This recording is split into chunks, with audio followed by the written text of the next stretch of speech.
Leaf grey spot एक प्रकारको ढुसी रोग हो जुन मुख्य रूपमा घाँस परिवारको बालीहरूमा लाग्छ।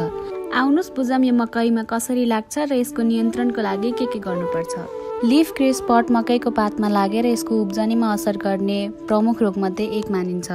ग्रे लिफ स्पट दुईटा प्रकारको ढुसीहरूका कारण हुन्छ, सर्कोस्पोरा जियामेटिस र सर्कोस्पोरा जिएना।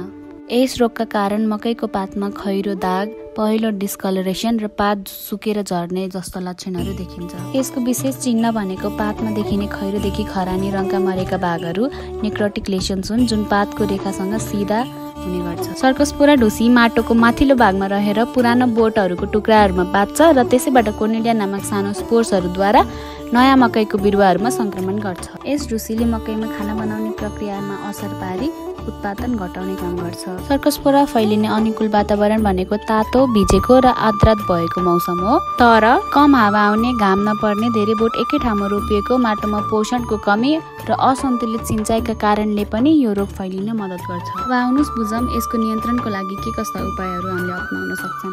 रोग प्रतिरोधी मकैको जात प्रयोग गर्नु, रोपाई फेर्नु, खेतको बारीका झारपात र पुराना बोटका टुक्राहरू हटाउनु, फङ्गिसाइड विषादी औषधि छर्नु र झारपात नियन्त्रण गर्नु नै यसको प्रभावकारी उपाय रहेको छ। धन्यवाद।